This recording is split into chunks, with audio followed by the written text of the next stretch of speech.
Okay, I'd like to call this Finance Committee meeting to order.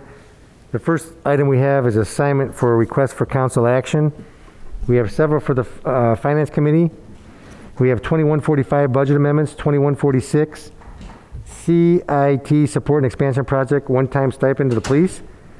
2147 increased expenditure to the CHIP grant, PO 201395 absolute construction. 2148 expenditure over 15,000 for Sandra's JCG payment. 2149 purchase of a 2021 Mack front loader for the sanitation department. 2150 CARES Act funding. 2151 accept donation of face masks from Tempur Sealy International. 2152 accept donation of hand sanitizer from Elcam Inc. Addendum to 2038 City Hall parking deck contract adjustment. 2153 security camera City Hall parking deck. 2154 bids for the 2020 concrete pavement joint ceiling job number 1068. 2155 grant application with Ohio Public Works Commission. 2156 mask mandate ordinance. 2157 providing disposal face coverings for local businesses.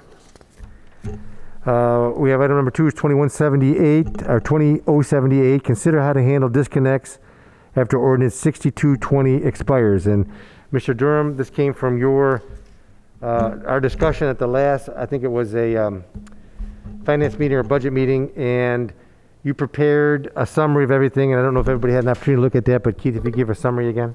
Yeah, we have the ordinances Kathy put together. Thank you for the full council tonight.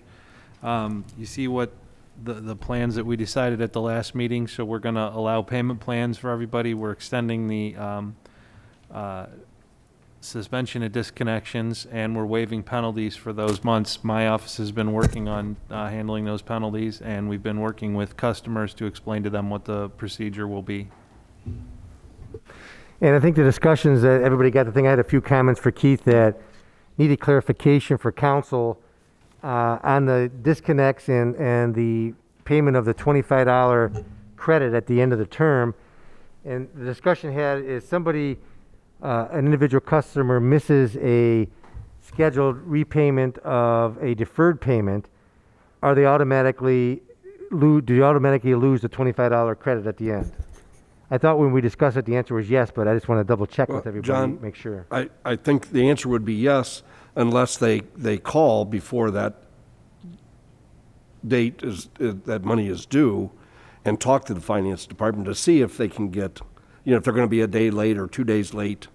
But they have to call before that payment is late. I thought that's what we decided. Okay, but I guess the question I thought is that just for the people for late payments, or because they have the payment schedule is going to be added on to their bill? Correct. So if they're going to call, how are they just going to say, well, I'm going to be late on my payment, but make it late for the other payment, that way I don't get penalized, and apply it to my current payment? Well, it's all going to be together. I thought that Keith said, at that meeting, we can work with people if they call us. If they don't call us, whether it be a disconnect or the late payment. I mean, I agree with you or other council members that if they miss a payment and don't notify.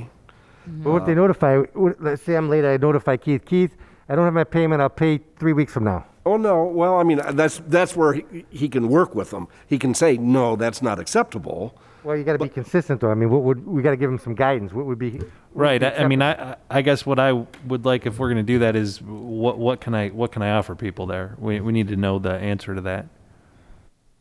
Yeah, because you can't offer one person 1 day and then say, well, I like you, I'll give you 4 days, or I like you, I'll give you 6 days. What's your usual procedure when someone calls and asks that type of thing? If somebody calls in on a shutoff, we will do we'll do what we call holds. They're usually within the week. So the shutoff day is early in the week. We do that on purpose. We don't want to shut people off on Friday because then there's nobody here to accept their payment over the weekend. So they're off all weekend. They don't have an opportunity to get turned back on till Monday. So we shut people off when we get to that point early in a week. If somebody calls us before shutoff day and says, hey, I'm going to get paid Thursday, I can get in, or I can, we'll do a hold within the week. We generally won't go beyond the week. And within that, there's a little bit of flexibility. The fact that they called us is helpful, though, that they know and that they're planning on coming in and paying. So my question, Keith, is, has anybody ever called, forget about the shut-off notice, has anybody ever called and said, hey, my water bill is due on the 4th? I don't get paid to the 6th. Am I going to get penalized if I mail it in on the 6th or, Well, we've had that call, but I mean, we don't have the authority to suspend the penalty. The penalty Okay. is by ordinance, it's 10% on the due date. Usually people don't call if they're just going to be late for the due date, but I'll get somebody once in a while who has that situation. I forgot about this bill, I'm just putting it in the mail. I mean, but we tell them, we're required to run penalties. If you want to run that to Board of Well, that answers my Control, we question. will. And Keith, if they're a couple days late, they just automatically usually pay you the penalty at that time, or do they try to pay the original amount? Well, the bill has on it both amounts. It says the due date, and it's a 10% penalty. So if the bill's $50, it says on the bill, amount due $50, and then it says if paid after such and such date, it's $55. And do most people just write you the 55? Most people will pay the $55 if they're late, but if they don't, I mean, it just rolls to the next month, and then their next month's bill is $5 more than whatever it had been. So the question is, if somebody's going to be late and they call, they still would get penalized for being late, but do they lose that $25 Correct. bonus? And I would feel if they're calling and it's not, I don't believe 3 weeks is going to be, but if somebody's calling saying, hey, I get paid Friday, I will put the check in the mail with the late fee. At least there's correspondence with the finance department. I get it, but you have to have a policy in place. You can't just say, leave it up to Keith to figure it out. That's But is the policy, as long as you keep paying, even if you're late and you get penalties on there, that you don't lose the $25 until you get to the shut-off point again? well, I guess that's a good question. I mean, That was my understanding from the last meeting we had, that Yes. they were going to get the $25 so long as they didn't get shut off during the period of the repayment. And John's that seems like it'd understanding be was equal different, for yeah, my so, understanding, so I just want to make sure. I mean, if Yeah, that's the I'm way to fine with go, that. that everybody wants to do it that way, that's fine, but I I'm just fine want to with make that, sure. yeah. But I was thinking with regard to if somebody calls and say, I'm going to be late, or the shut-off, with the current policy, if they get it in by the end of the week, then if they get it in by the end of the week, they still can earn their $25 rebate. But if they do get to the shut-off list, then they lose it. We'll just, Okay. that way it's a consistent policy. Okay, so as long as somebody doesn't hit the shut-off notice list, they'll get a benefit of the repayment, they'll get the $25 credit at the end. Correct. just to clarify, you said shut off notice list. Are we basing this on notice list, or are we basing this on wrench being turned? I would vote for notice, but it's up to you guys. If anybody wants to have them go out and turn a wrench, I mean, if you make it to the notice list, that's pretty hard to get on that list too. I mean, that's Well, to not, get on the notice list, you're 2 months behind, right? Right. Well, but in this case, they're only going to be 1 month behind, because we said that these payment plans, we don't want them to get that far behind because they're going to owe this additional money. So the payment plan is essentially considered delinquent as soon as we place it on the bill. So in this case, they're going to be on the shut-off list if they miss one payment. See, and I think it's still when you turn the wrench, because, again, in a normal situation, they could call Keith and say, I got the disconnect notice, but Keith would give them the week to get that money in still. Right. I mean, if that's what, is everybody okay with that? Yes. I am. Okay with that? Okay, everybody's okay with that part of it. Now, there was one other thing I think too, or maybe that all combined together. What was the other thing, Kathy? Did we change in the ordinance? Because I know we changed two things.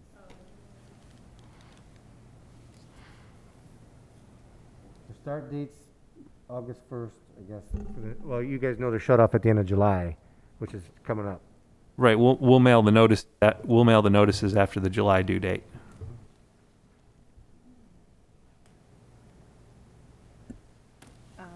And penalties will not apply to the payment plan amounts, that's fine. If the account's terminated, they gotta pay the full amount, usually when they sell their property, that would happen. If their payments are not made under the shut-off plan, payment plan, they will be still subject to the shut-off and termination of the payment plan. if they, somebody has to come out with the wrench, is that right? Well, I guess that was that, and now that you read that, that reminded me, that's the other question that we had. If they are shut off, the way that that's worded, the payment plan is terminated, which means they'd have to pay everything to get turned back on. Is that what we want to do? Is that what you guys want to do? I mean, if you No. get to the shut off, well, okay, so is it just the people that are on the payment plan that get that benefit, or would everybody get that benefit? Right. That's why I think you got to be very consistent here. And if you go to another shut off, there's a bigger problem. And I think it would terminate the plan, and you got to get everything paid up. I mean, The problem that's going to create, and I mean, it's your decision, so I don't mean to tell you you can't do that. You can, but the problem it's going to create is if we terminate the payment plan once they get shut off, those people are then going to owe their current charges, a service charge for the reconnection, a deposit if they haven't already paid it, and the total amount left on the payment plan, and it's going to be beyond a lot of people's ability to pay. Nobody can pay that. I think if well, we the problem is we already given them all these benefits. If they can't pay the benefits, of course they're never going to be able to pay that anyways. That's how I look at it. I mean, we're giving all these different breaks for people to help them out.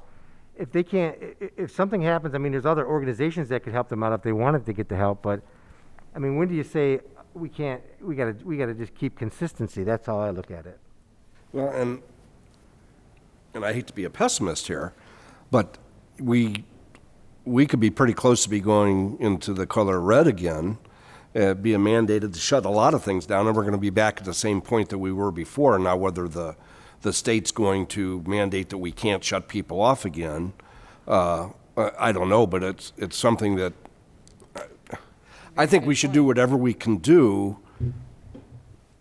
And I still think that the biggest thing that we have to emphasize is they have to be in contact with the finance department. It's not going to do away with their penalties. It may not prevent them from being shut off unless some other mandate comes out. But I think we need to work with these people. And I know that there's a very small percentage of people that were frequently delinquent. But I think the majority of the people that's on that list were not in that category. And So- if we don't terminate the payment plan, they're still going to have to pay in order to get turned back on all of the past due payment plan amounts and the service charge. But what if they don't have the ability to do that? We I have mean, a it's something no, is I better, understand. something I mean, is better than nothing. Right. And I water is such an important. If they don't have the ability to do that, we have a list of agencies and charities that we provide to people. Okay, well. And we ask them, hey, are you a veteran? You can talk to Veterans Affairs. You can talk to JFS. And then there's charities that we send people to. We have a whole list we give out. We suggest That's that. one reason I think and you emphasized that at our last meeting. It is so important for people that are having problems to contact the finance department, because you do have a list of Right, and- people, and it's organizations that can help. And it's extremely important, and I want to add, because you brought it up, it's a very good point, but I want to add, a lot of these organizations will help with the bill, But they not will with not the- pay the penalties, or they will not pay Totally the understand reconnecting that. charge. So I hope anybody watching it at home, I want people to be able to understand me. I hope that people understand, if you call us before you're shut off, one of these agencies may be able to take care of the whole thing. If you call us after you're shut off, what you're going to find is a lot of these agencies are going to say, well, we can help you with the $50 that's a current charge, but we're not going to do anything with all these other amounts that you now owe Right. and deposits. And then they're not able to get there because they don't have what they need. If they call before, they can get that. Keith, when they set up the payment plan now for the related to this issue, can we provide them with that list of agencies and with those instructions that if you do find yourself getting in trouble, contact these folks? We certainly can. We wouldn't. I would hope we don't need to mail it out to everybody, because we already said that they need to contact us to get on the payment plan. So we're going to be talking to these people, and so we will definitely do that. If they say, geez, I really can't make these payments, we're going to say, okay, we have this list of people that may be able to help Can you. we email them the list? we can get it to them however they want it, because like I said, we're going to be talking to these people. So if Okay. they say, okay, I need you to mail me that list, we can put it in the mail, or if they Okay. want it emailed, we can do that. But I mean, for the most part, it's going to be, since we're on the phone with them, say, hey, who do you need to talk to? Let's go back to the shut-off question. So if they get a shut-off notice, they're still in the plan. What if they get 2, 3, 4 shut-off disconnection people come out there?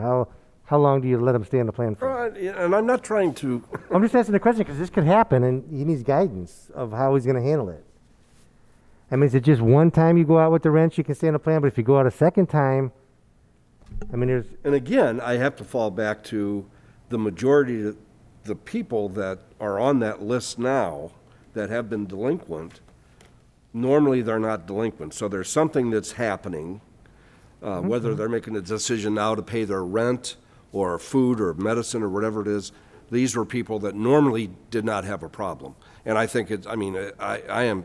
But they're most likely to I tell succeed everybody on that the I talk program. to, I don't know if every other community's been this, granted, the state come out and said you can't shut the water off, but has other communities come up with a payment plan or, so I think the message is out there is that we want to work with people, and it is going to be different circumstances. I'm sure the majority of people, the majority of them that would get the notice that they're going to come out with the wrench and shut the water off, they are devastated.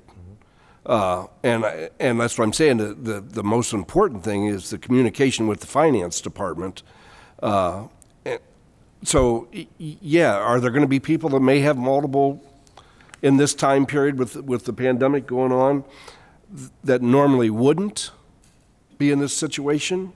And like I said, I totally understand that there's a small percentage that, whether you want to call them frequent flyers or people that have continually been delinquent. And I'm not trying to decide why they've always been delinquent, but the majority of people now that are on that list, and there's several hundred.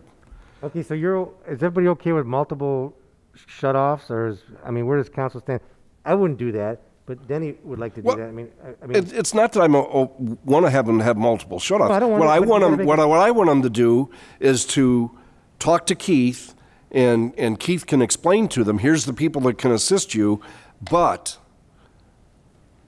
at some point in time, we are going to have to make a decision. Are we going to continue the grace period that we're doing? Well, the or- grace period ends, the payback period, we already had that. For a year, yeah. So at the end of the year, if they didn't pay it back, then what happens? Well, if we're out of this pandemic situation and businesses are up and running again fully, then I would be more strict. I would. But right now, there's. Well, I guess we just got to tell Keith if they go out with the wrench, is it no matter how many times you go out the wrench, you're still on the plan? That's what we got to tell them. You're talking about the I 25. thought we agreed last week, or last meeting, that if they go out with the wrench, they're off the program. Or they lose That's what I thought. I'm Off with you on that, off but- the program, you're specifying the $25? that plus. And a the- payment plan. The payment. So if plan. they can't pay anything now, if they're on a payment plan because they got behind, and all of a sudden, things have gotten worse, so they're totally off a payment plan. So if they start maybe they receive another $1,200 from the government that say, I can start making payments again. So we're saying, no, you're not going to be on a payment plan again. You had your chance. You either pay up or you're not going to have your water on. That's not right. That's what I'm saying. I think if- we're in if such a everything predicament continues- now. I don't want people thinking, oh, the city's just being so gracious, they're going to let us do whatever we want. But we have to. And that's where I think if Keith would get with these folks and have them contact them before they get into trouble, and we work Oh, with I them, agree. and work with them to get the agency. Oh, I agree with help, that. Yeah, communication's the then- biggest then, thing. they want help. Right. All right? If they let themselves get to that point where they've not gone and asked for help, they haven't paid their water bill, regardless of, at the point where they are, and they end up behind, they end up with the wrench turning, we can't continue to coddle them along. They have to hit their bottom. It's like a 12-step program. They have to hit their bottom, they have to realize that they have a problem, and they have to work with it, and then we'll see what we can do about getting them on another plan.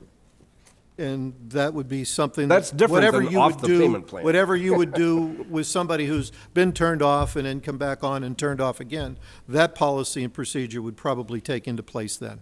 Well, the policy and procedure at that point, I mean, the normal policy, if somebody gets shut off and they simply don't have the money to get turned back on, the problem that we have is that the authority for that is Board of Control. So they can't get turned back on until the next Board of Control, when Board of Control can meet and discuss it. I mean, we don't have the authority at that point in finance to just say, okay, well, we'll give you a payment plan, or we'll turn you on and wait 2 weeks and see what happens. We just don't. I mean, that goes to Board of Control. And again, you know, we always tell people, you're talking about people who are behind. Some of it is just a matter of, I call it the ostrich theory. I mean, people get the disconnect notice, and a lot of them call up, and they're the ones that we're going to be able to work with and help and give them the list of charities and so on. But other people get the shut-off notice, and they kind of take the ostrich theory that I'm going to bury my head in the sand and, you know, hope the city forgets. And again, I always tell people, we're not going to forget. You know, I mean, when you get that notice, there's a truck and a wrench, and they're coming. And if you don't get paid before then, you're going to be turned off. If you get in here and talk to us, we can get you this list. I'm just concerned because if we say, okay, after 2 shutoffs or whatever, you know, some of these people, if you owe $600 and we give you a payment plan of a year, okay, that's $50 a month. So then you pay it for a couple months, you're down to $500, but then you get shut off a second time. Now you owe a whole nother $500 to get turned back on. And we're going to be going to these people to say, okay, in order to get turned on, you owe $500 of your payment plan that's been terminated. $100, well, they wouldn't know the deposit because they'd already have that. But then the service charge and the current charges, you got to come up with $600. You know, I mean, that's it. Now, if you want to do that, that's okay. But we're going to have people who aren't going to have it. Mr. Huber?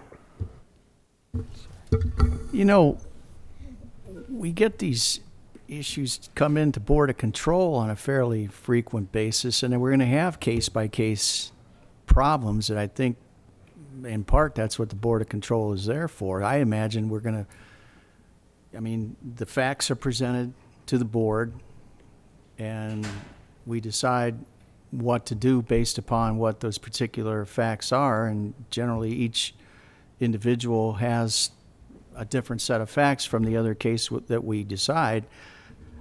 That is a really pretty effective method of dealing with some of these oddball issues that Keith is No, talking I agree with about. you, but the question on the floor would be, again, you already agreed that if they get a shut-off and they get to turn the wrench, you're going to let them stay on the plan. My question is it just one time or as many times as they can do it? That's the question for council. Several points to add here. Number one, Councilman Rose quoted the 12-step program.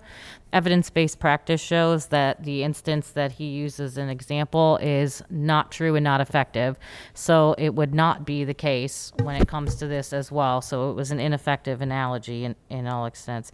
Secondly, I have a comment that I received from a constituent just now. It says water policy right now should be pay what you can for X amount of time, keep track, make it like medical bills. Well, I guess the question is we really can't do that because we have to pay our water bills. I mean, we have an obligation to pay as a city, and we want to treat everybody fairly. Mm-hmm. So that's why we said you got a year to pay it back and you get on a plan. So the question again is everybody okay with multiple shutoffs and still being on the plan, or do you just want to do one time? That's the whole question. Well, I think the point here is communication. So it sounds like what everyone is saying is that if someone were to take a preventative measure against an unwanted result, which in this case would be your water shut off, if they would take that preventative measure by communicating with the finance department, then I feel that they should still be eligible. So you're okay with multiple shutoffs? Yes. Okay. Again, and as Mr. Huber said, I think it's going to have to be a case by case, and hopefully it doesn't get to the point But Keith has to know, because he might get a few people that have multiple, he's got to know what to do. Yeah, I mean, do we put a limit, 2 shut-offs, 3 shut-offs? I mean, Yeah. That's the putting whole question. someone in that position is not going to help them. Well, we got to get this going on, so I'm going to just ask the question. Who's in favor of just 1 shut-off? Who's in favor of 2? Well, Yeah, it's not is helpful it to them 3? to Is it continue. 4? Who's it? Would you go to 5? I mean, because if No. you keep going, I mean, there's got to be a limit. 2 is a reasonable number in my So opinion. Keith, 2 times it looks like. Are we tweaking the ordinance or? Yes, we have to tweak the ordinance and make that work, yes. Okay. So we'll go with 2 times, I think 1's enough, but you get the majority rule, so that's fine. So I think that's all the questions we had on that ordinance, correct, Keith? And just to clarify, so we don't get confused about this, the second time they're off the payment plan, or they get 2 and the third time they're off? It sounds like the 3rd time they're off. Yes. Okay. That's I what just, I I just want to make sure we're all on the same page. That's all. I don't want to come out of here with some people Right. thinking we meant one thing and some people thinking we meant Third another. time you get 2, All right. 3rd strike, you're out, I guess is the whole question there, so. Okay. Any other comments on that? Nope, sounds Okay. good. So is there a motion to approve as modified? Move to approve as modified. Second. All in favor? Aye. Aye. All opposed? Motion carries. 2135, resolution against racism. Mrs. Miller's here. She kind of brought this up. So Pam, do you have anything to add that we'd like to add? Any comments or anything? Not just yet. You want us to talk about it? So I talked to Pam a lot. I gave some suggestion comments. I think Paul gave some suggested comments. Bill Lamb gave some comments.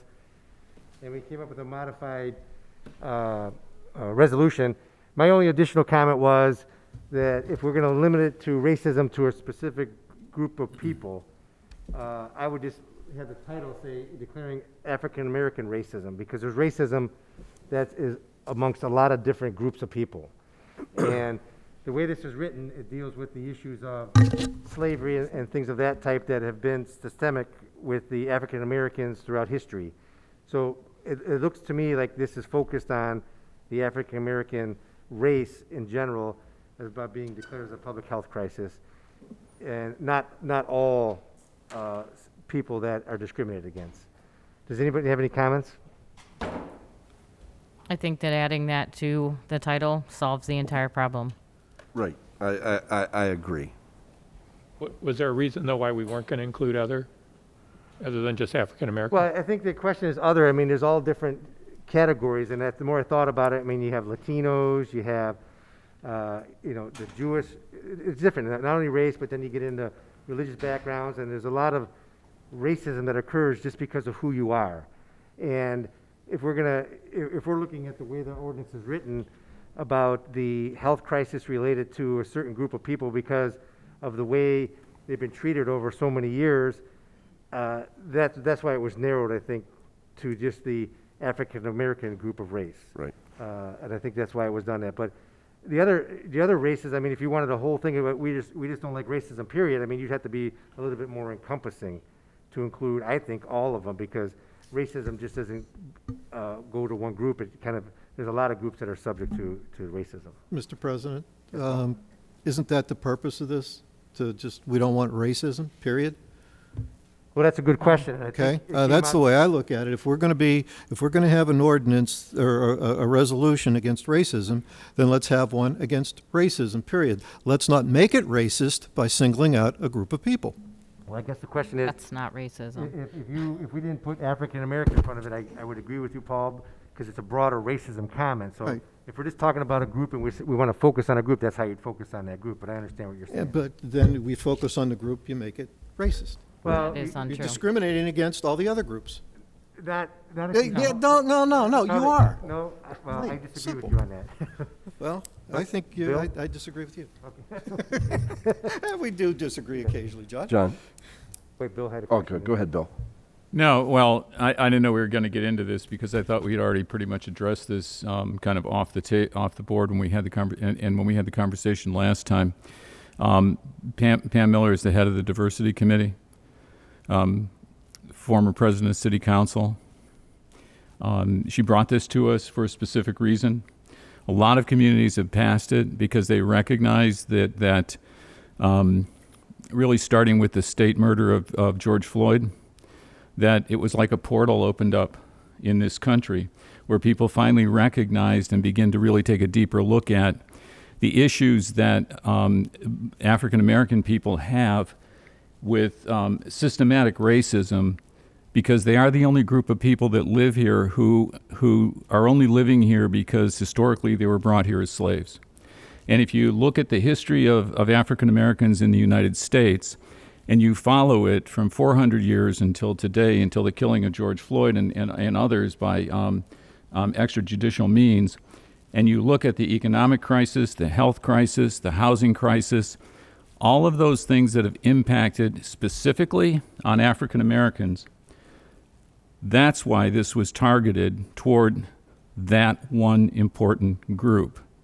It is clearly not to say we are being racist because we are not looking at issues that affect other folks that would be based on racism. It is specifically saying that this is an opportunity to do what we can do to improve the lives and the livability for people that are African American.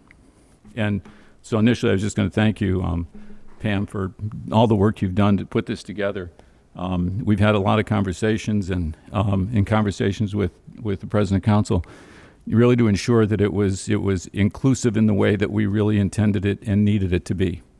And I appreciate the efforts that you've made, not just with this, but really throughout your, all the time you served this city. Thank you. Any other comments? And I agree with everything that Bill said, and I agree with the intent, but I think it's just because I was naive when I read it and I emailed you. Boy, I thought it was excellent.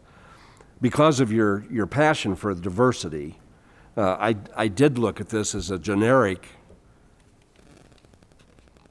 we shouldn't be racist towards any ethnicity, race, but I also support now the true meaning of this resolution of Black Lives Matter. I support this resolution in that content. But I also think that we should be cognizant of, I always in my council comments always say, be kind to one another.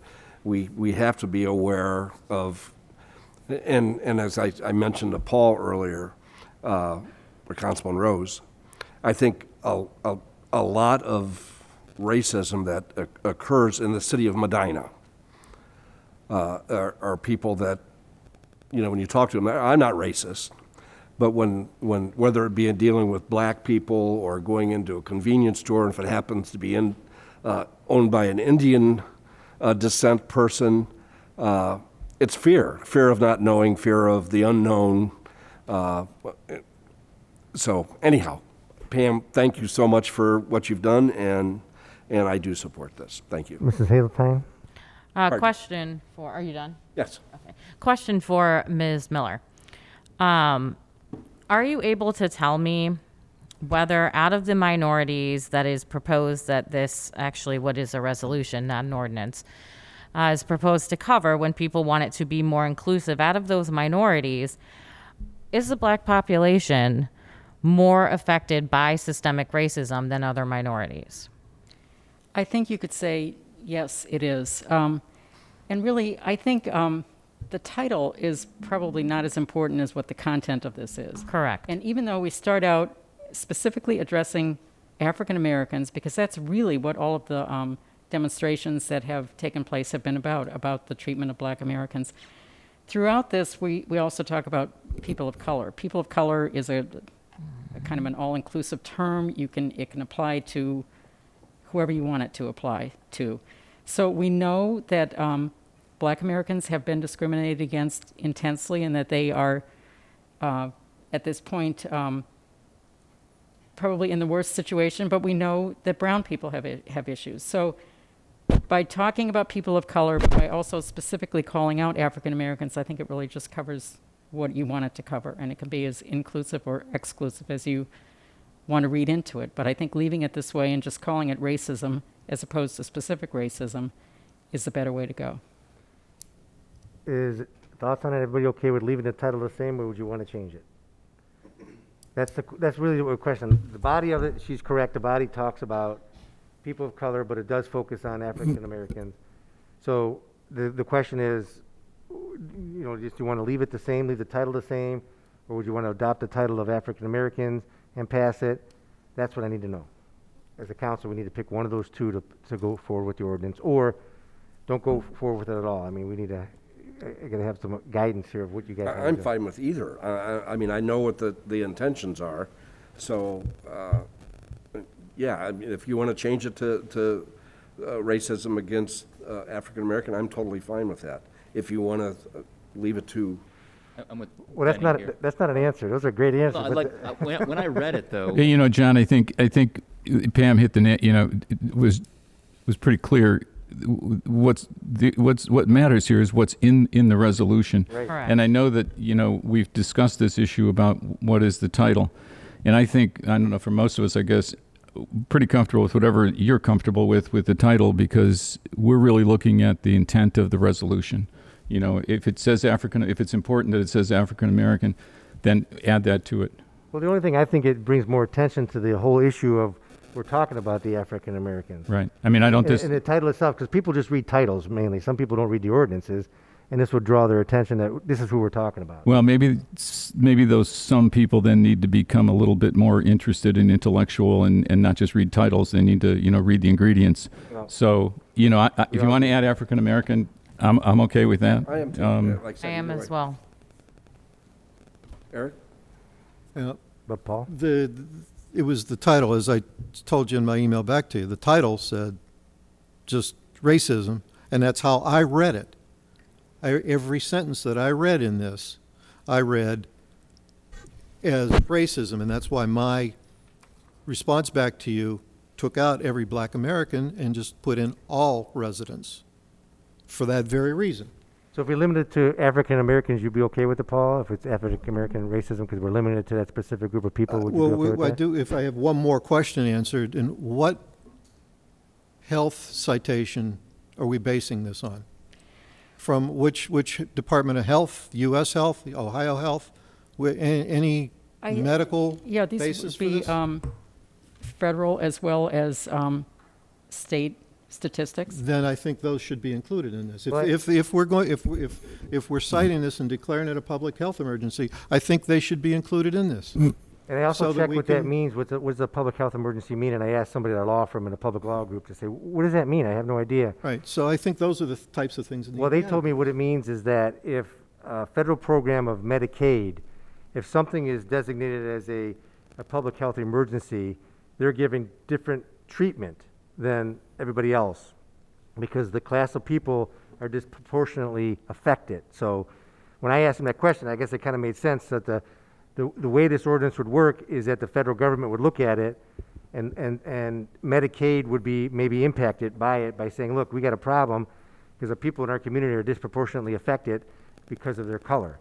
And that's, you know, maybe more funding from a health perspective. That's what the people at my firm said. And I said, I don't understand it, but I get what you're saying. So that's all I understand what a public health emergency is.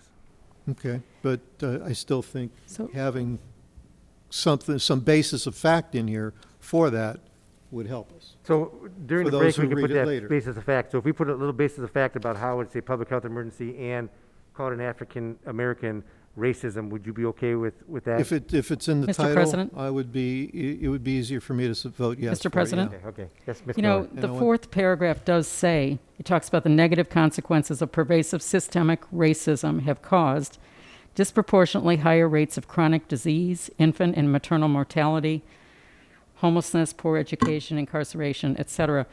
These are facts. I mean, you could see them in the media every day. And I think you're overthinking this a little bit. This is just a resolution when we talk saying about- that you care about racism in our community. So I think, you know, to talk about these, you know, well, we should only do it for African Americans or only do it for this or not do it for that, it's just getting into the weeds where you don't need to be. This is a general statement of support. Well, Ms. Miller, I agree with you, but I want unanimous consent on this, so that's kind of what I'm going for. I'm sorry. What did you just say? I want unanimous consent. I want Yeah, us to okay. be together, because I think it's better if we're all together passing an ordinance that means something. And I think that's what we want to send a message to the community. Mr. President. That's what I think we want to do. Well, but we Ms. can only Miller? be all together if all of us actually believe in the resolution, number one, and number two, understand that this doesn't carry the weight of law. Yes, it's not an ordinance. This is a it's resolution of a sense of how we feel about this issue as we move forward due to the circumstances that exist. And Ms. Miller's right. I mean, we are debating, it's like we're going to fight hard over nothing. This is an important document of intent. That's all. That's what this is. It's a Okay. resolution, not an ordinance.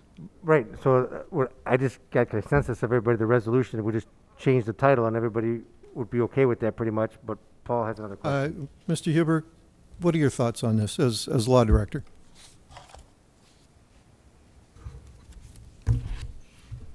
Well, I had the same question. It's a public health crisis, and so my question was, what does that mean? Because we have difficulty amongst a group of people agreeing on what racism is, and we have difficulty agreeing on what a public health crisis is. So my question when I looked at this was what the public health officials have to say about this, because again, it's a resolution, it's non-binding, we don't need to beat it to death.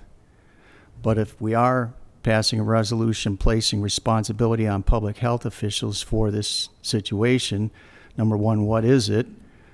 Because normally in public health, you think of malaria, yellow fever, COVID-19, here are the symptoms, here's what you do to fix it.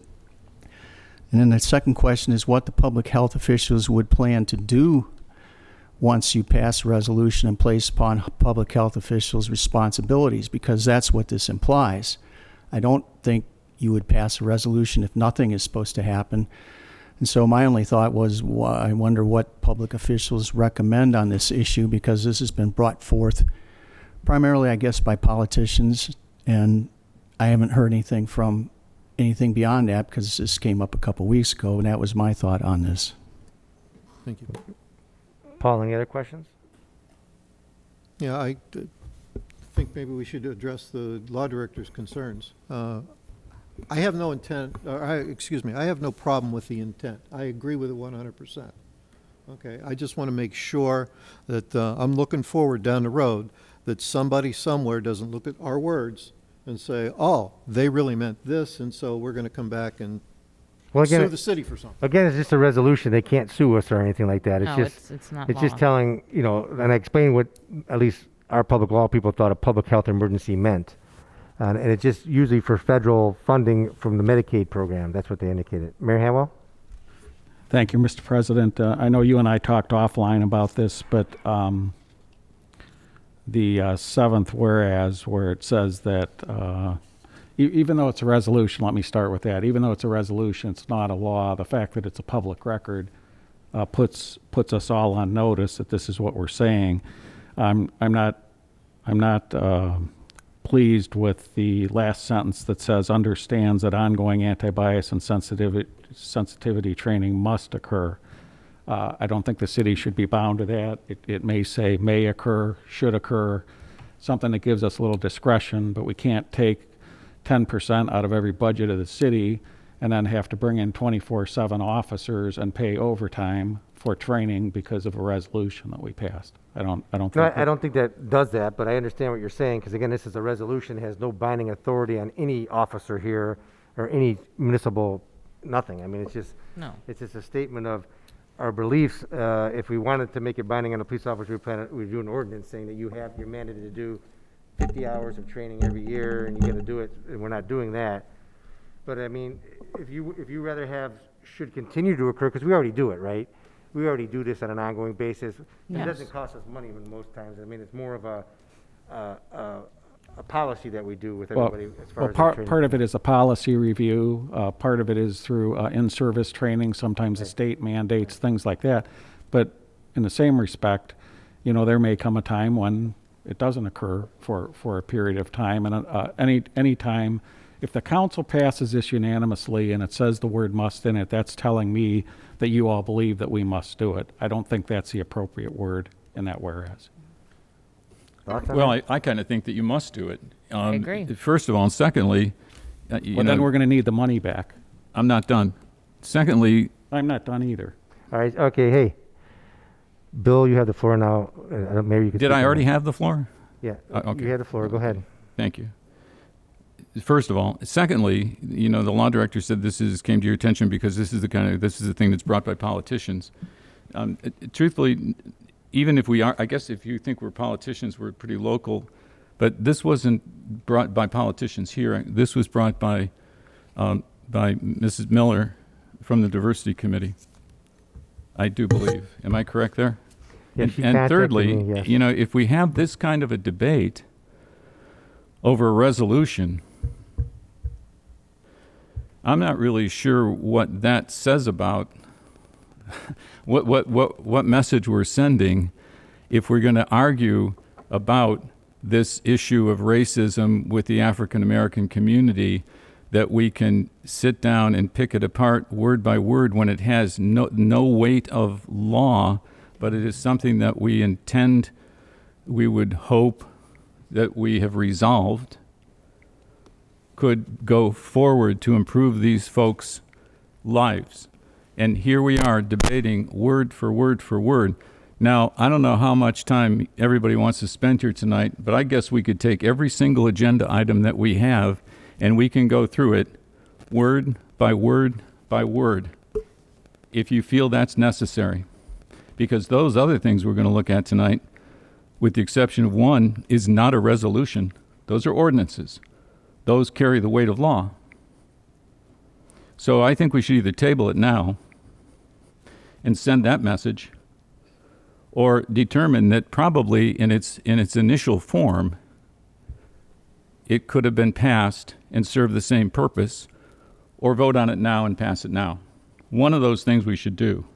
But I think the message we're sending now is a negative message to the community that we are trying to address. Thank you. Mayor Hamel, do you have a follow-up on that? No, whatever Bill wants is fine with me. Anybody else have any questions on that?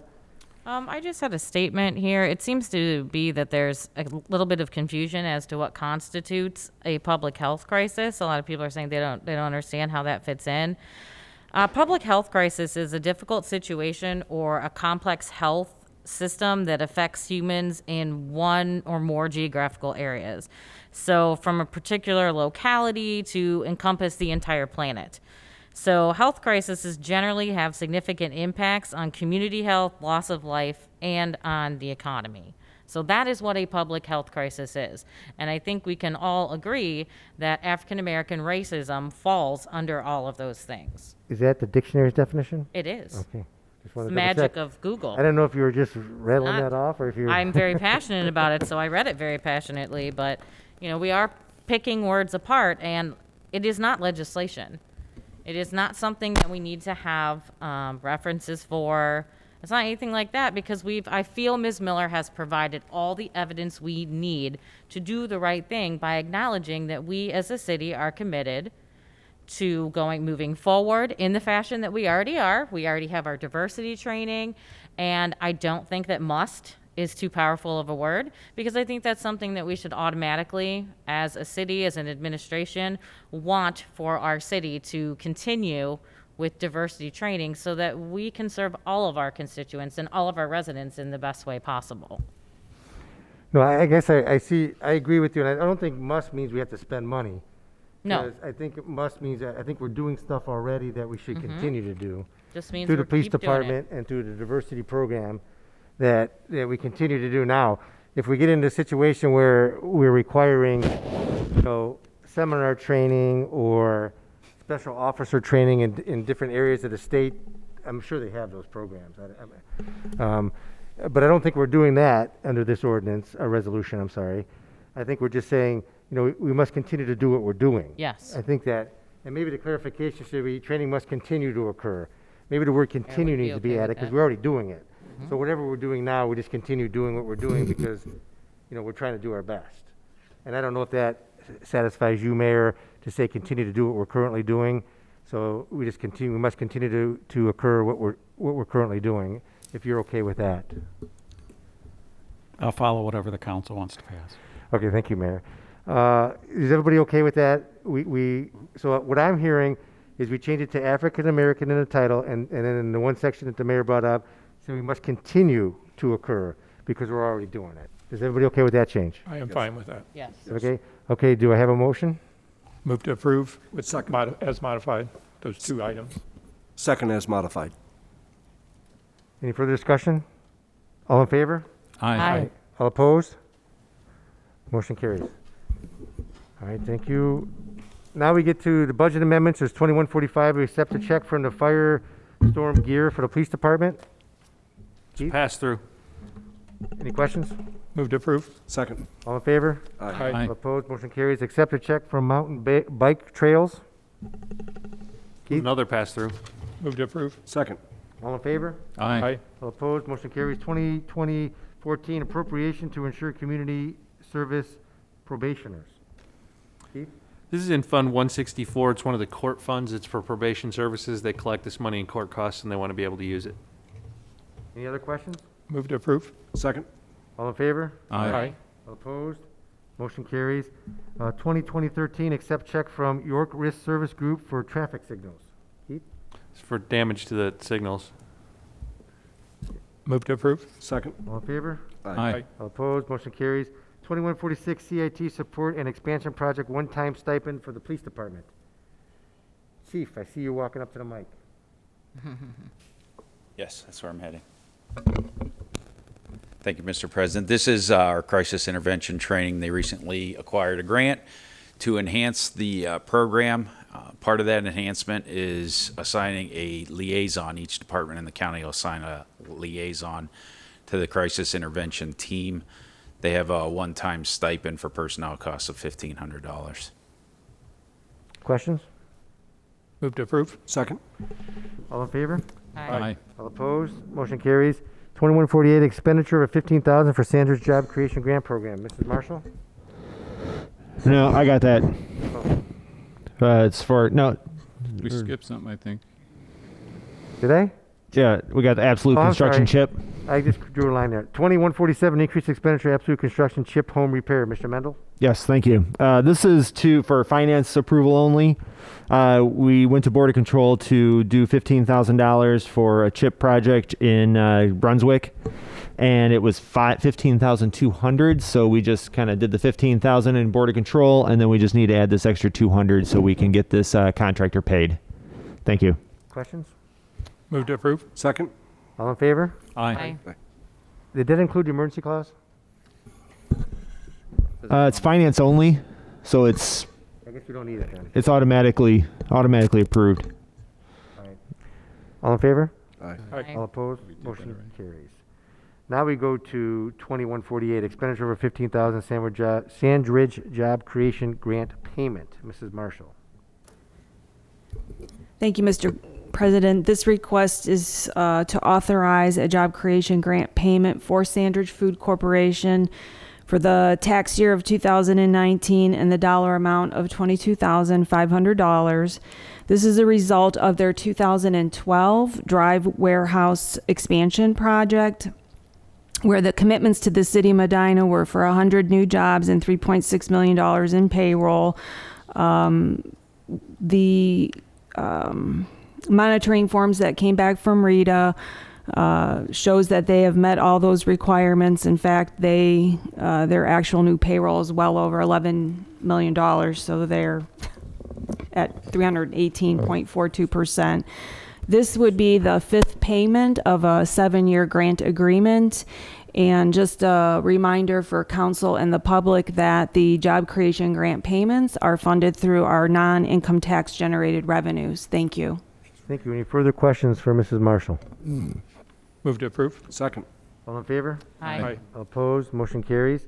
2149, purchase of a 2021 Mack front loader from the sanitation department. Mr. Pacoli.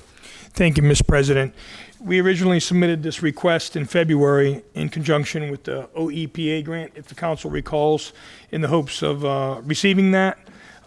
We've learned recently, and I believe Ms. Patton was kind enough to put the email, we received confirmation that the OEPA grant has been suspended for this year, and there's uncertainty in 2021. So we would like to go forward with this request, and there has been another change added today. Appreciate your patience. So originally the request for the new truck was $281,951. That was for a 2021 model, deliverable in, I believe, April of 2021. John Lenniker received communication from Bell Equipment today through the national bid. We could purchase a 2019 truck for $3,055 cheaper, and delivery date would be this September. So I'm asking the council to authorize that request through the National Purchase Fund. Any questions for Ms. Piccoli? You couldn't get more than $3,000 off? Well, actually it was $4,300, and they cited some CAT tax, which is a Caterpillar tax. I'm not quite familiar what that is, but something from the federal level. Just checking. Did you need the emergency clause with this, Nino? We do not. Move to approve. Second. All in favor? Aye. Aye. Opposed? Motion carries. Thank you for that 2150 consideration. CARES Act funding. Is this, who's doing this? Kimberly? Yes, thank you, Mr. President. This request is just for council's consideration as we are either receiving or have received funding through the CARES Act that's coming down, I think, from the federal to the state to the county. And in conversations that I've had with Mr. Durham on the city's portion, I think they're still trying to sort through what all city expenses we have that will fit the requirements. But what I wanted to talk about was if there is any of those funds remaining after the expenses have been looked at, would council consider setting up a small business grant fund to help our City of Medina businesses? We have been, myself and Bethany, along with our county economic development team, have been talking about sort of implementing a program county-wide that we could just tap into, so everybody's using the same format, same forms, and same criteria. So the question really is, if we have any remaining funds, would council be willing to put that into a grant program? Tomorrow, the commissioners will be reviewing the items that we put together, and so we'll know more if they're on board, but and I think we still have research internally on our own expenses, but just wanted to see if this is something that council would consider. Well, first question is, I saw in the newspaper, was it like 543,000, 23,000 or something like that? That's what we're getting out of this? And we don't know the estimated funds yet as far as what we're going to spend on COVID-related expenses in the city? Yeah, I think our portion was like 9.5% of the total, and I think it did equate to somewhere around 500,000 at Keithwood. Yeah. That's right.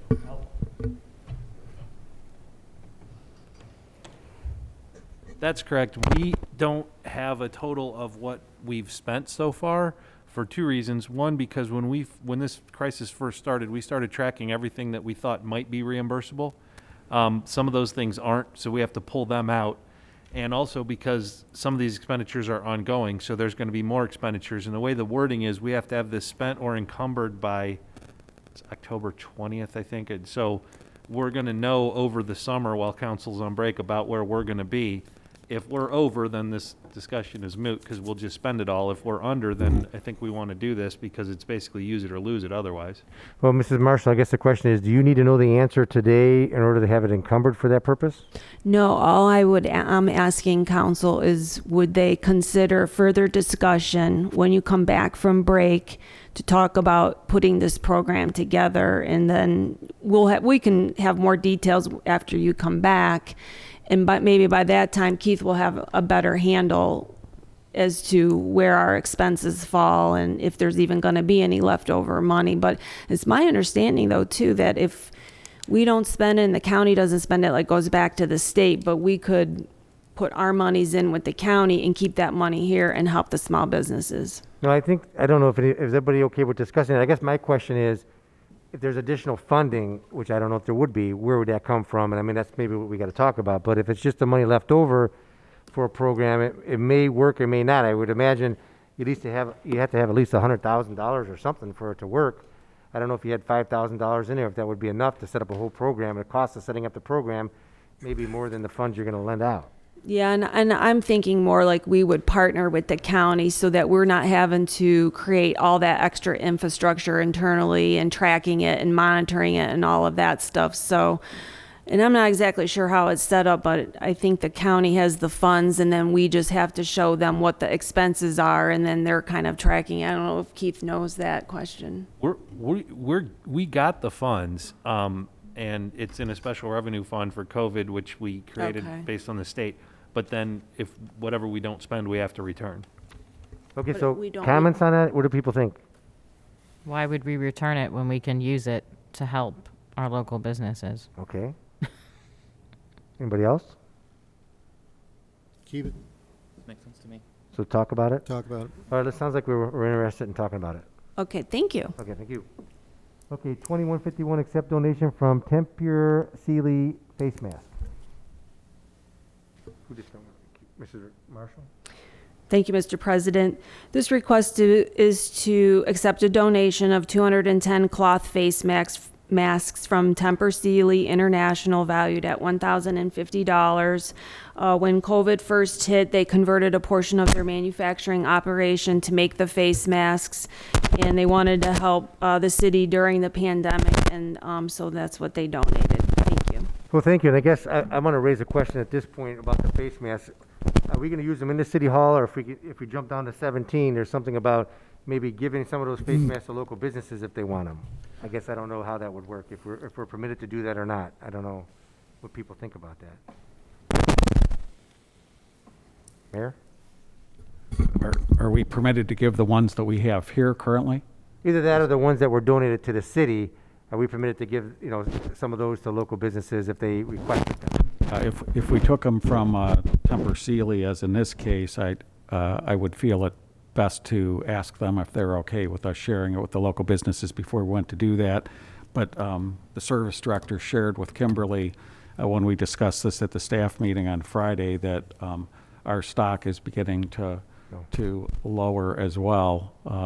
We had quite a bit at the onset. Some we got through EMA, some we got locally here through vendors, and now the opportunity to get them is seeming to dwindle as this COVID goes on and on. Okay. I just asked a question because there was donations. So. Any other comments? Move to accept the donation. Second? All in favor? Aye. All opposed? Motion carries. 2152, accept donation from Alchem Inc. hand sanitizer. Mrs. Marshall? Thank you, Mr. President. This request is to accept a donation of hand sanitizer from Alchem Incorporated, valued at $698. The company currently manufactures this hand sanitizer, and again, they reached out to us. They wanted to help the city during the pandemic. The donation consists of 100 12-ounce bottles. You may have seen them around City Hall, and 2 gallon bottles, and then some of it was also used for our partnering with Main Street at the farmers market. Thank you. Thank you. Any other questions? Move to accept the donation from Alchem. Second? All in favor? Aye. All opposed? Motion carries. Addendum 2038, City Hall parking deck contract adjustment. Mr. Patton? Was that on? Submitted 3 different change orders that we've been working with the contractor on the parking deck. I would note we actually have 7. We've received 7 from them. There's 4 that we're not prepared to submit yet. We're still reviewing and discussing with them. But these 3, we felt we're at a point where we could bring them to council for recommendation. One is the covered walkway between the parking deck and the City Hall building. They're offering a credit of $24,000 to non-perform that.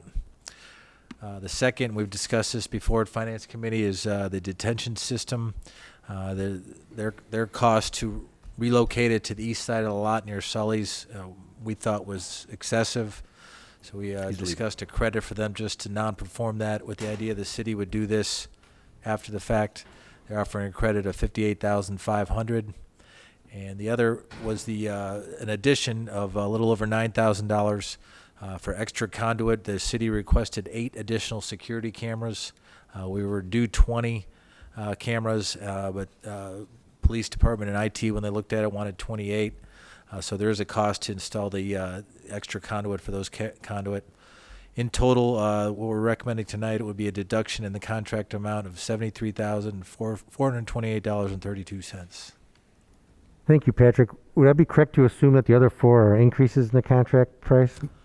3 of the 4. The one is, speaking of the cameras, we have a request later on the agenda here for the city to furnish and install the cameras. They owe us 20 cameras, so they owe us a credit for that. We haven't accepted the credit they've offered yet. We're looking for some more information. That will be a deduction, but the other 3 are increases. Any other questions? Move to approve. Second. All in favor? Aye. All opposed? Motion carries. 2153 security cameras for the City Hall parking deck. Thank you. As mentioned before, the security cameras per contract, we were due 20.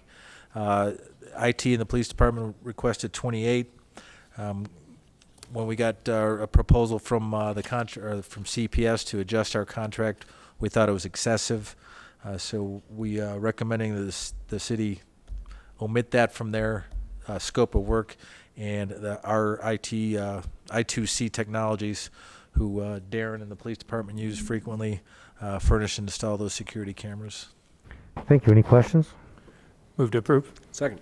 All in favor? Aye. Opposed? Motion carries. 2154 bids for the 2020 concrete pavement joint sealing job number 1068. Patrick?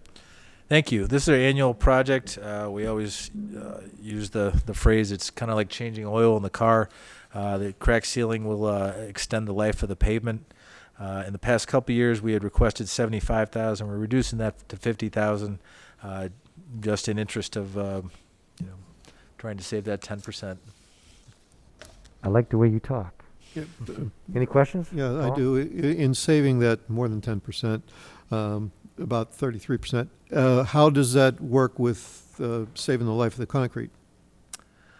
Well, when you do proper maintenance on it, it depends individually on the different condition and age of the slab, but we try to generally do the crack sealing on about once in every 8 to 10 year period. So this would be deferring some of that for a year. Okay, but you'll pick the worst spots and do those first, right? Correct. Yeah. Okay. All right. Thank you. Other questions? Move to approve. Second. All in favor? Aye. All opposed? Motion carries. 2155 grant application for OPWC. Patrick? This is our annual grant approval or project through the Ohio Public Works Commission. Typically, this grant application is due at the end of August, so we've tried to submit this to council at their last meeting of the summer with the idea we'd have to pass it at the first meeting back in order to be able to submit it with the grant. That's our intention here. We will, over the course of summer, select a project and submit it to everyone so they know what we're talking about. I did want to note, I spoke to Andy Conrad, the county engineer, who's kind of our liaison with OPWC. He advised that we do this course of action, but he also advised, and we've gotten some emails, right now this program is in limbo, at least for this year. It may be a reduced program. In other words, we're used to getting about $450,000 to $500,000 a year. That number may be reduced for this year because of the crisis. They may be delayed for a year. We don't know. But Andy Conrad suggests we go ahead and do this and just be ready in whatever happens. Okay, thank you. Any questions? Move to approve. Second. All in favor? Aye. All opposed? Motion carries. 2156 mask mandate ordinance. Mr. Heffinger? Yes.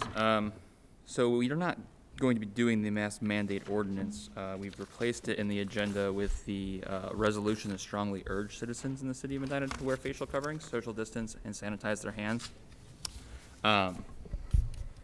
So I'm sure you guys may have got 1 or 2 emails about this in the past couple days. I put on the agenda originally for a mask mandate because, one, the numbers in Ohio are going up pretty quickly for COVID numbers. Hospitalizations are starting to go up as well. Deaths, unfortunately, soon follow after those points. And our governor has decided that he's not going to do the mask mandate for the state, and he decided that it would be a city's responsibility to create a mask mandate. So lots of cities around us and throughout the state are having this very same discussion. My goal with the mandate was to bring it here and to bring the attention of the entire city that we need to address this problem ourselves because our governor left it to us. The buck stops here. Talking with council, citizens, the mayor, Medina County Health Director, our commissioner, the overall purpose of this was not to start a civil war or angry with everybody, but to get more people involved and get a strong message from the city behind it that yes, we agree this is the right thing to do, and we are encouraging businesses to put the signs out there asking people to wear masks. We're encouraging people to go out there and wear the mask. The Ohio Department of Health is pushing that if we could get 4 out of 5 of everyone to wear a mask when they are in a public space, this doesn't mean everywhere, it just means when you're in a public space around other people, that we could drastically lower our numbers. And this is important because our local businesses cannot handle another shutdown. We're about to go back to schools. Our school boards will be meeting here soon, and they are making these decisions on how our students should handle this. It's near impossible for them to make a smart decision as our numbers keep going up because they have no idea what it's going to be in 5 weeks' time when school is supposed to start. So we have to do the hard work of working as a community to bring those numbers down around here. Now, a lot of the complaints that I've gotten say that we're not Cuyahoga County.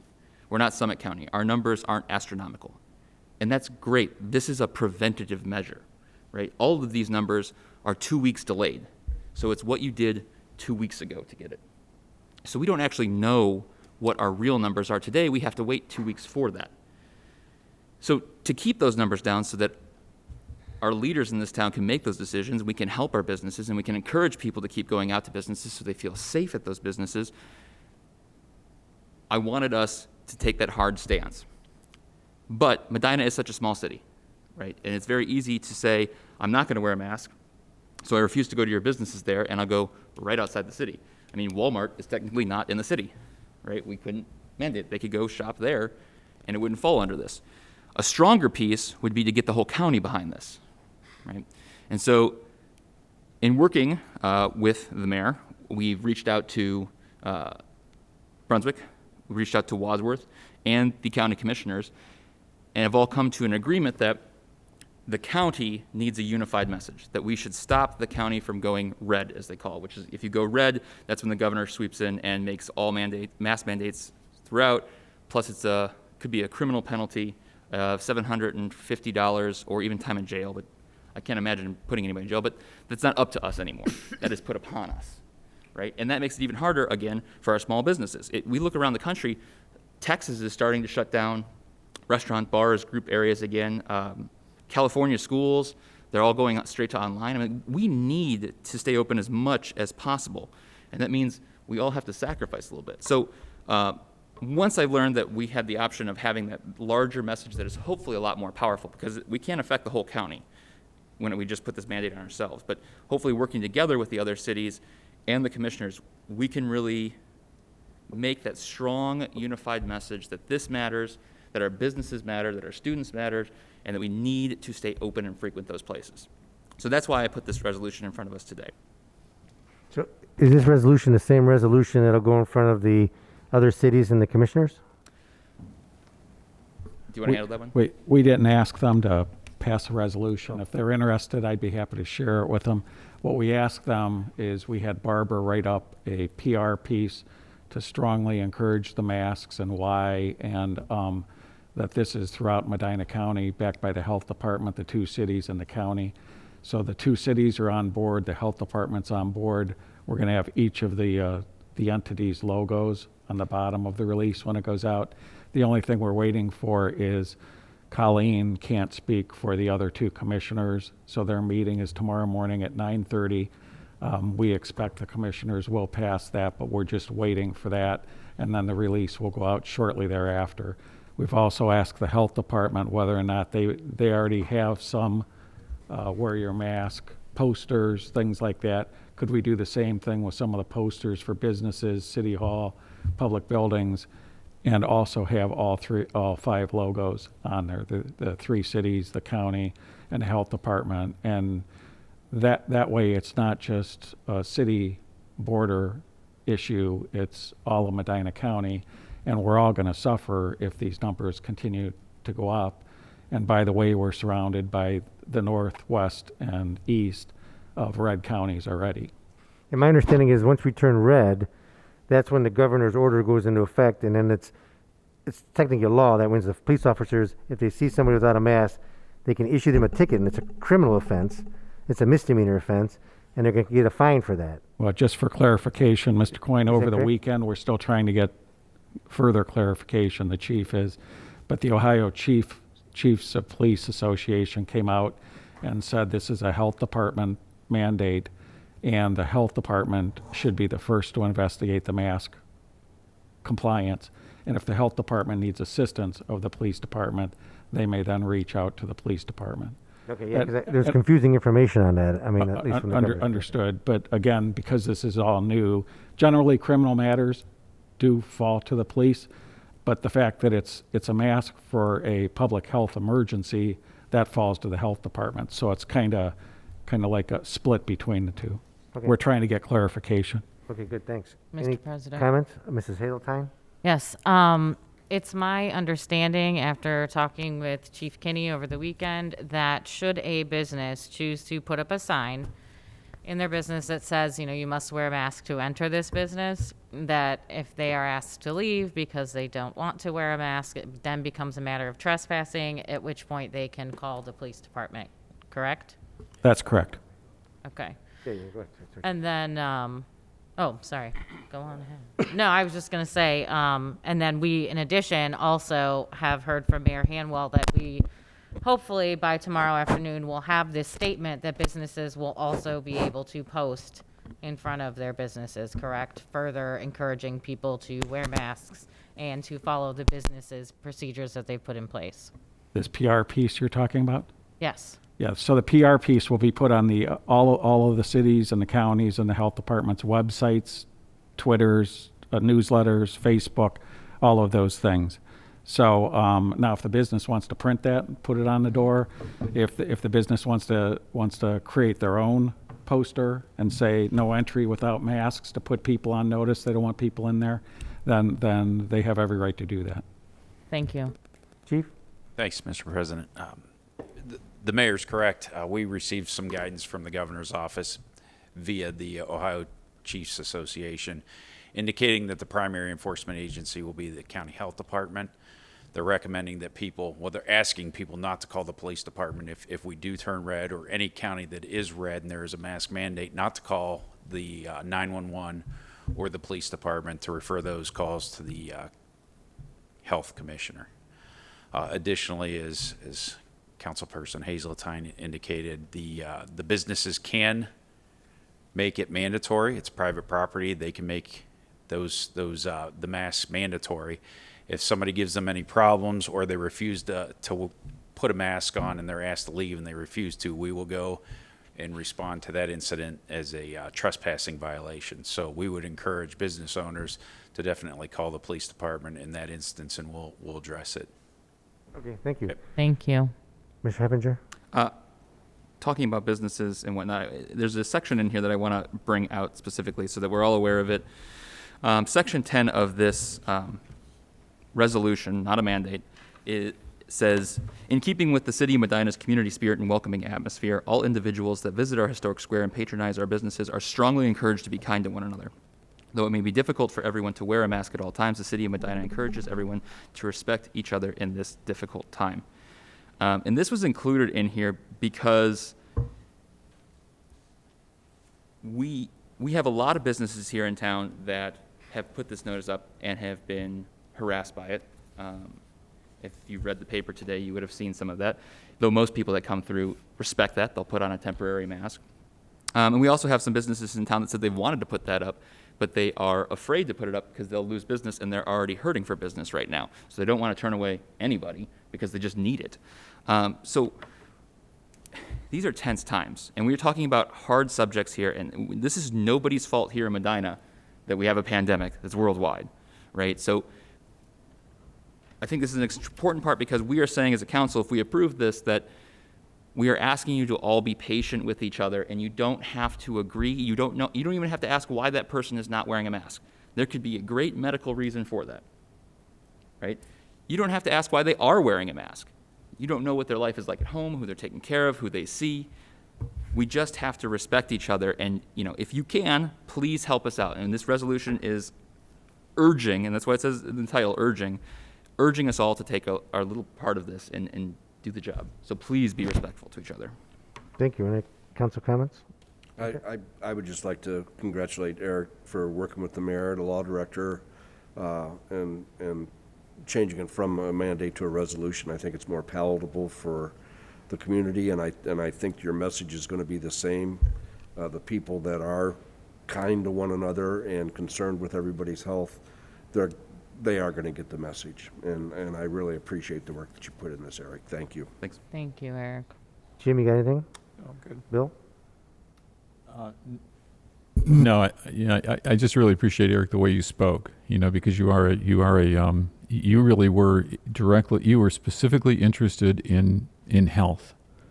And the fact that you were willing to make an adjustment to your initial idea, take all these things into consideration, meet with the mayor and others and work this out, it speaks very highly of you. Very impressive, and I thank you for the work you did. Paul? Yeah, Eric, don't lose the passion. Anybody from the public have any comment on this? Yes, ma'am? Hi, my name's Kelly Parks. I own the dance studio right back here behind us, Medina Center for Dance Art. September will mark my 19th year as a business owner here in the historic district. And in light of the controversy, I have my words prepared because I know I'm going to get stuttery. So in light of the controversy and the chaos surrounding the pandemic and the subsequent mandates, protocols, and guidelines and laws that have been enacted as we reopen our businesses and activities, I felt it was important to take a moment to share my voice with you. My reason for speaking to you today is to explain how council's choice to impose a mandate or even a resolution about such controversial issues right now, whether it's right or wrong that they're controversial, without thoroughly vetting and considering all of the ramifications that it could have on the community was very frightening to me. My business cannot assume the responsibility as the COVID police in regards to wearing masks. I should not fear the backlash of social media bullying when a member of the community sees or assumes something they don't agree with or presume that we have done wrong because of an expectation that you set. Every customer to me is valuable. I don't get to choose who I let in and who I keep out. My choices not only affect the adults who pay the bills, but the children who get to participate. I have to walk a tightrope every day that is a balancing act between cleaning and social distancing and state-mandated protocols. I have to take care of and take into consideration the well-being of my staff, my students, and maintain the trust of their parents, because they have instilled in me the privilege of not just teaching them ballet, but to keep them safe and provide them a clean and healthy environment. I'm doing my part to meet and even exceed those expectations, but it is at great expense and has proven to be emotionally and physically exhausting. The resolution that was originally proposed as an ordinance on social media is just another reason that my workday is filled with uncertainty and stress and frustration. Every time government insinuates itself into the daily lives of the community, bureaucratic chaos follows. In this instance, the mom and pop small businesses of our community are left to suffer the consequences and clean up the mess as we play sheriff to the mask debate. You have no business creating laws or recommending protocols that will inevitably become the responsibility of every business in town to negotiate with their customers. I already had the right to put a sign on my door and say mask or no mask. That's not what's important to me in this debate. It doesn't matter what my personal opinion is about this. That's not why I'm here. I'm here because you're insinuating in that now has made my business in the spotlight for everybody who agrees or disagrees with me about this. And that's frustrating to me as a business owner. It makes me want to scream, get in your lane.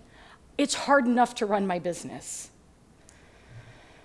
Again, I don't think it should matter. I don't think it matters if you wear a mask or you don't wear a mask.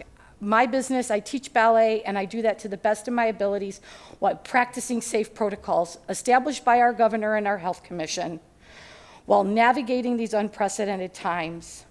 My grandmother used to say, the road to hell is paved with good intentions.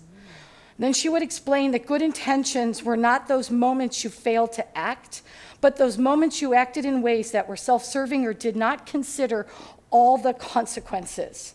This resolution is filled with good intentions that everybody out there on the square is going to have to fight on the front line. So as wonderful as it sounds that we're doing this great thing and we're having our moment to stand in the pandemic and fight against it, you're not. You're signing a piece of paper and putting me on the front line.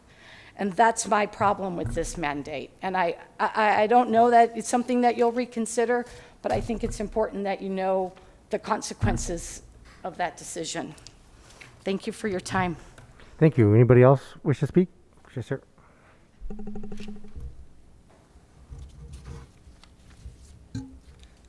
Excuse me. My name is Chris Paulino. I'm a resident here in Medina.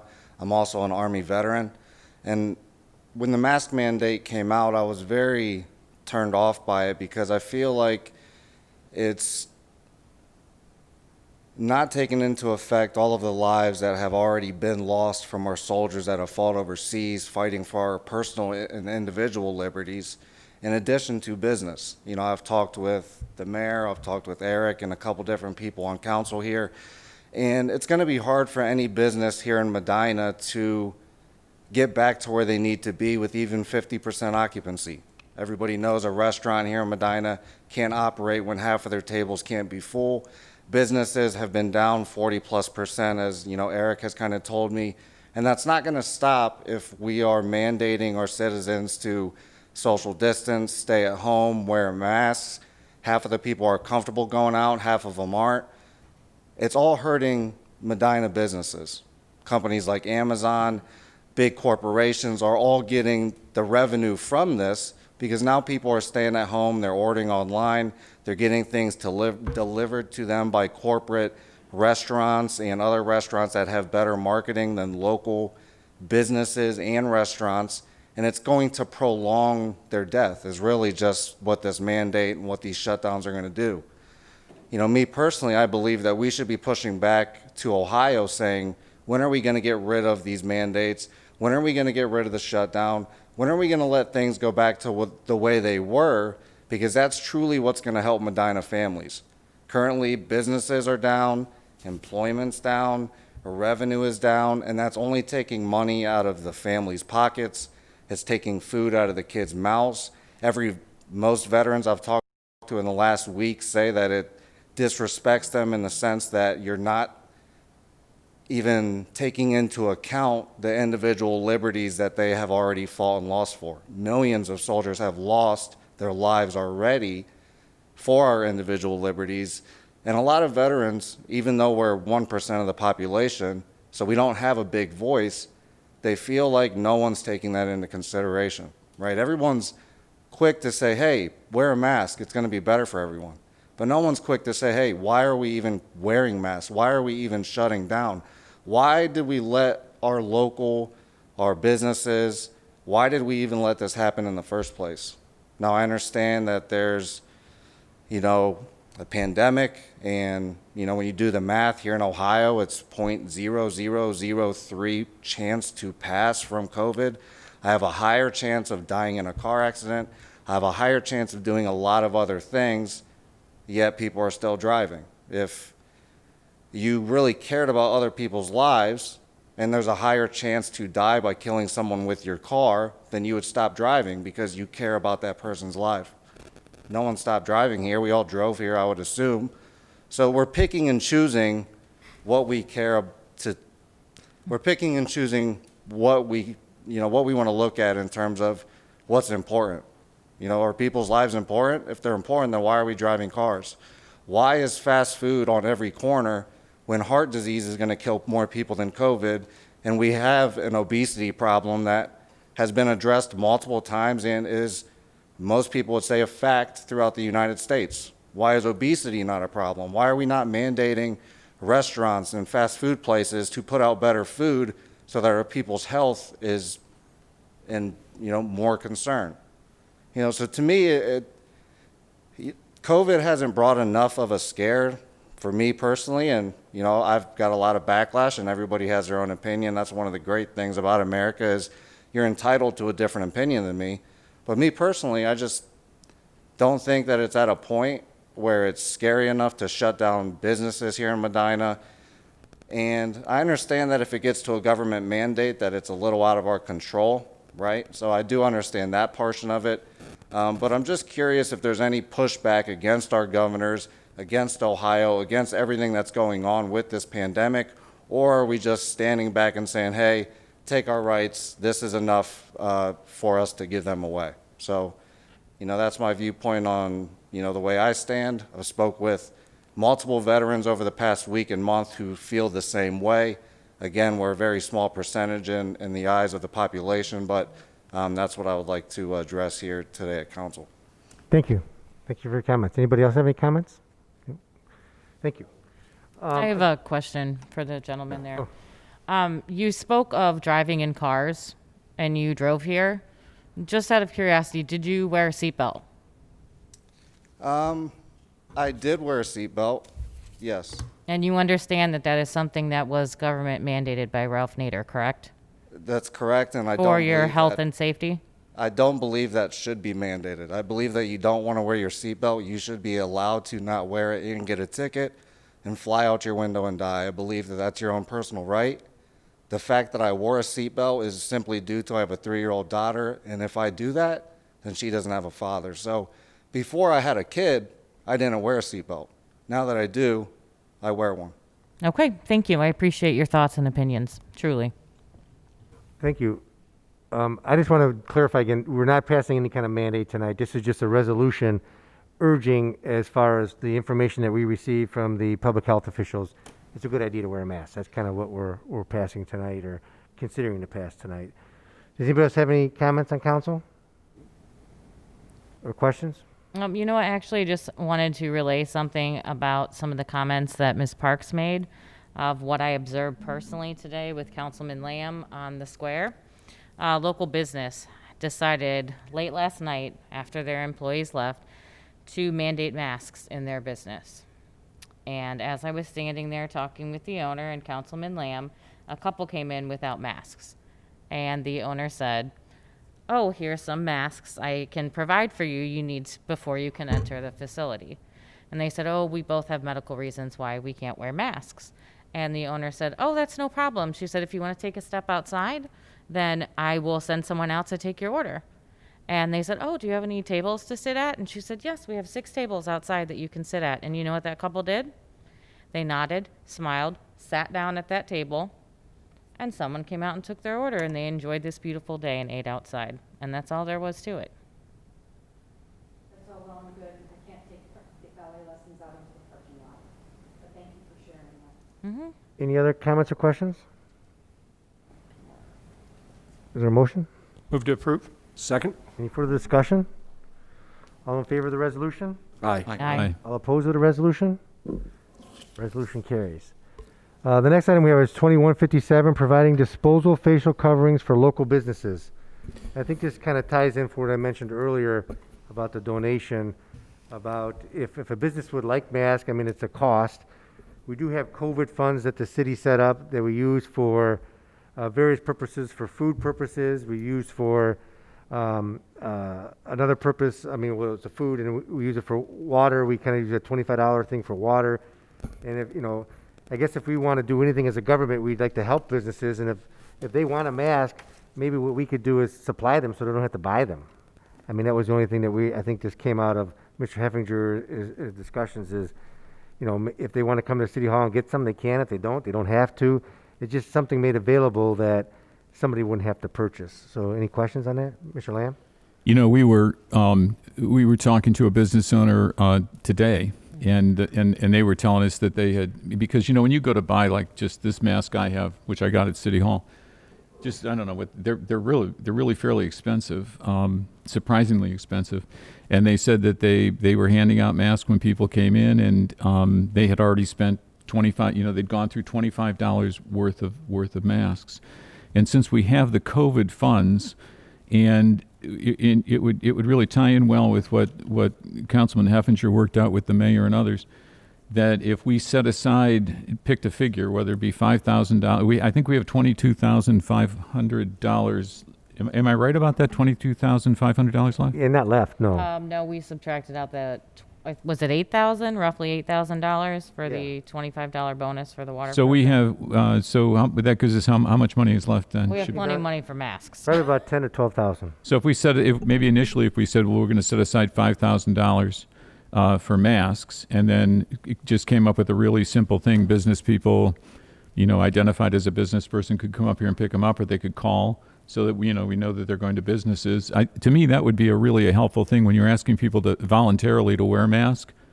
If people are walking and don't have a mask, the businesses could give out the mask. I think that would be a good expenditure. The money is directly related to the COVID issue. Mr. Picoli, you buy the mask for the city. How much do they cost, don't you? They don't have a mic? Oh, sorry about that. So initially, when we first started buying masks here at City Hall, they were close to $100 a box. They were $2 for each mask. That's in the initial pandemic notification. So then they became abundant, and Chief Kinney worked it out with, I think, Lieutenant Markman, the mayor. I think they brought some over from EMA, these 3-ply masks. So they started coming down in price, but we didn't have a need to buy any. So the long and short of it is we probably have $10,000 in masks that we've purchased to date from public buildings. They go fast. We have them at both entrances. There's probably, I think, a box a day of 50 that we go through here at City Hall alone. And now, as the mayor referenced, we had a staff meeting, and I referenced to Kimberly that we're having difficulty locating these masks once again as the pandemic is increasing or folks are buying more. Mrs. Marshall? Thank you, Mr. President. I think Tempur Sealy adjusted their manufacturing on a temporary basis to keep the workers going and stuff. And then, of course, what they donated to the City Hall was they specifically wanted those to go to City Hall staff and rec center staff.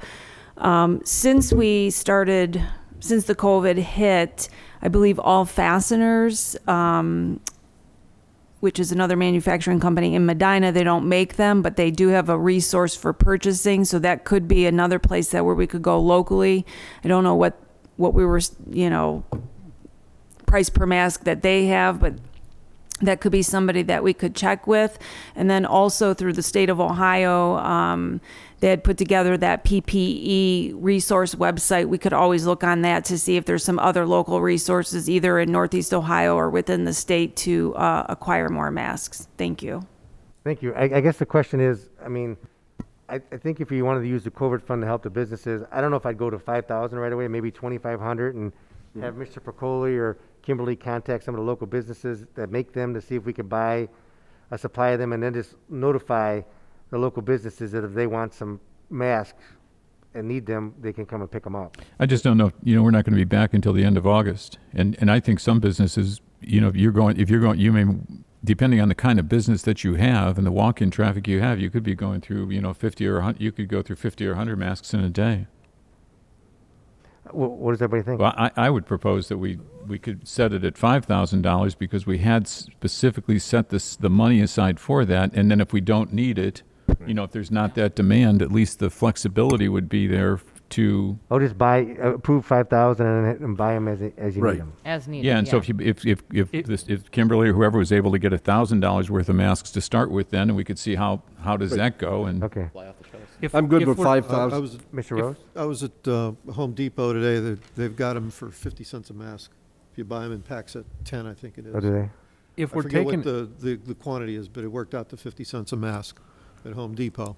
One place. I don't know if we can do business with them directly or not.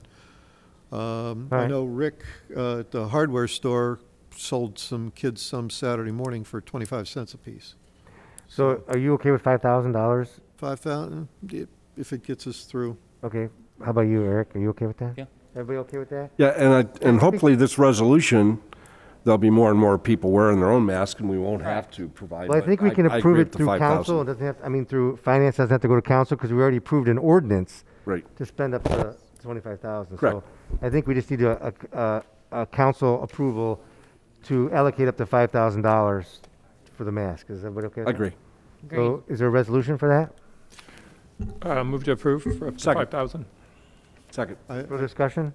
I do have a question. What's going to be the procedure for the business to acquire the masks from us? I don't know. I would leave it up to Mrs. Marshall since she's our business liaison, economic development person. She should probably best know how to contact them and give them the information. Mayor Hamwell? Well, let me just add, some of these businesses may have, you know, one person, you know, they either have to close the business to come here or whatever. I think we can work something out, you know, with one of our staff, be it Kimberly, Barbara, myself. If they can't get up here to get it, we'll get them to them. Because again, if we feel it's important enough for them to have the masks, we need to make it as convenient as we can for them. Right. And if they request them, sure. Sure. Mrs. Marshall? So just to clarify, are we making the masks available for like our smaller businesses that are sort of in the historic district, the restaurants, the retail? Any business in the city. Is for any business? In the city limits, yes. And this Okay. is not unlimited mask, it's what we can. Yeah. Can we handle supply at the time industrial? and what I we mean, Yeah, somebody can't that's a come and lot. say, I need 50,000 masks. I mean, that's, you Okay. really can't handle that. Okay. With that comment, should we maybe put a quantity limit? I guess Or I'd leave it to the business. judgment of Kimberly or whoever's going to be handling it to make a call because we have no idea the situation. Right. Well, ideally, is this for places that invite public into them so they can offer them the masks? Or Yes. Yes, I think that's kind of the question is that they have an extra expense that not a normal, like an office wouldn't have. Someone who's already required They to just have provide people, and that if for somebody their- may come in and say, oh, I forgot a mask at home, or they might want one, it's like, oh, do you have one? And I guess this is just saying, well, okay, we have one for you. Just Not the wrong thing. factories and stuff like that. Yes. Just local businesses. Mr. Pacoli? Thank you, Mr. President. I just texted our rep from GVS, and they're telling me that 40 boxes or more are $37 per box of 50. 20 boxes will cost $40 per box, and under 20 are $43 per box. And that's these 3-ply that I have on and that most folks are wearing. So So I'm just not under sure. a buck a piece. There are 50 masks per box. So how did you have them so cheap at Home Depot? You have to ask them. I just walked past the display. Maybe you got to go to Home Depot. No. Guess we should buy them at Medina Hardware. Okay, well, we've Well, I guess approved the money. the argument of what they cost, we're never going to know. I guess we just Yeah. have to figure that out as time goes. Right. Although we did Right. start a half Ready, hour Jim? early. Okay. Yes. Move to approve? Second. Up to $5,000. Correct. Any further discussion? All in favor? Aye. Aye. Opposed? Motion carries. Mr. Pat, Thank you. Just a quick information for council. You may remember earlier this spring, we had an airport aviation grant to remark the airfield. At the last minute, right before construction, the state pulled that grant. We just found out last week that looks like that grant is going to be reinstated, so it's some good news. I just did want to caution council, we may have to pass some more legislation. The last one we did was a modified grant agreement. I'm sure they're going to require us to pass another modification. That may have to occur sometime over the summer, so just FYI. Good. Thank you. Okay. Any other issue to come before finance? Well, and the only thing with those aviation grants is sometimes, you know, we get it and they want us to turn it around in like 10 days or 2 weeks or whatever. So I asked Patrick to share that with you just in case we have to have an emergency meeting. We'll do our best not to, but Okay. until we know, we can't let you know. Understood. Anything else? Okay, the finance meeting's adjourned. We got 15 minutes before council.